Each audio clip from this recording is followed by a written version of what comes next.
আর new শাপলা machine engineering পক্ষ থেকে পেঁয়াজের অনিয়নগুলো আর 6 পিস বিক্রয় করলাম।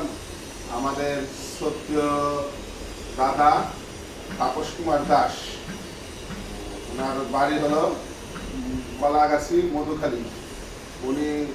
ওনার সাথে আমরা একটু আলাপ করবো পেঁয়াজের মেশিনের ব্যাপারে। আর দাদা, আপনার নামটা হলো? তাপস কুমার দাস। আপনার বাড়ি?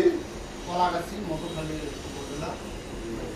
আপনার এবার কত মন পেঁয়াজ পেয়েছেন দাদা? তাতে পেঁয়াজ তো তোলা হয় নাই, তা মোটামুটি 1500 মন মতো হবে। 1500 মন পেয়েছেন, তো অনেক মোটামুটি আর কি।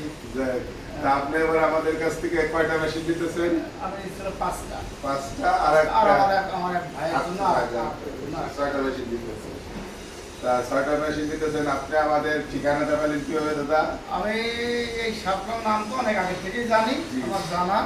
তো তারপরে খুলনা থেকে শুনলাম যে খুলনায় পাওয়া যায়, তখন আমি ভাবলাম যে তাহলে আমি সাপ্লাই একটু যোগাযোগ করে দেখি, যেহেতু আমার আগে থেকে চেনা জানা। তো সেই মতো অবস্থায় আমি সাপ্লাই এসে যোগাযোগ করছি আপনাদের সাথে। হ্যাঁ, তারপর আপনাদের সাথে কথা কাজে মিল হওয়ার পরে আমি সিদ্ধান্ত নিয়েছি আপনাদের। তাছাড়া কি আপনি অন্য কারোর কাছ থেকে জানছেন যে আমাদের এই পেঁয়াজের যে মেশিনটা গুণগত মান বা এর ব্যবহার এই সম্বন্ধে কি জানতে পারছেন কিনা? ব্যবহার আমি আপনাকে থেকেই আমি মানে নিয়েছি, যে যেহেতু আপনি খারাপ মাল দিতে পারবেন না, আমার এই বিশ্বাস আমার আছে। হ্যাঁ, এই জন্যই আমি অবশ্য পরে আমি শুনেছি যে আপনারা ওই তৈরি করতেছেন এবং রেজাল্ট ভালো কথা আমি শুনেছি। আর তারপরে সর্বোপরি শেষ কথা হলো যে আপনাকেই আমি চিনি, যেহেতু আপনি মাল আমার খারাপ দিতে পারবেন না, এটা আমি আশাবাদী। দাদা, আপনার কথা শুনে খুব ভালো লাগলো। আমরা আজ 2 বছর ধরে এই অনিয়নগুলোটা তৈরি করছি। এবছরে আমাদের টার্গেট কৃষকের মাঝে মোটামুটি 500 থেকে 700 পিস অনিয়নগুলোর দেওয়ার আর কি টার্গেট।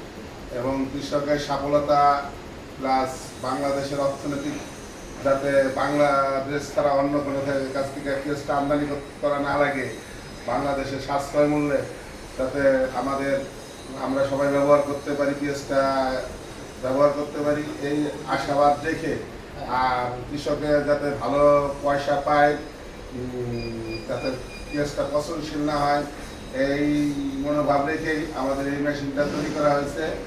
এবং এখন তো সমস্ত কাস্টমারের ভালো রিভিউ পাচ্ছি। আশা করি আপনিও ভালো ব্যবহার করবেন। তারপরেও যদি কোনো রকম কোনো সমস্যা হয়, দিন এবং রাত নাই শাপলা ইঞ্জিনিয়ারিং ওয়ার্কশপ যেমন আপনাদের সাথে সব সময় ছিল, এখনও আছে, ভবিষ্যতেও থাকবে, এই আশাবাদ ব্যক্ত রাখছি দাদা। ধন্যবাদ আপনাকে। এই যে দাদা, আপনার সাথে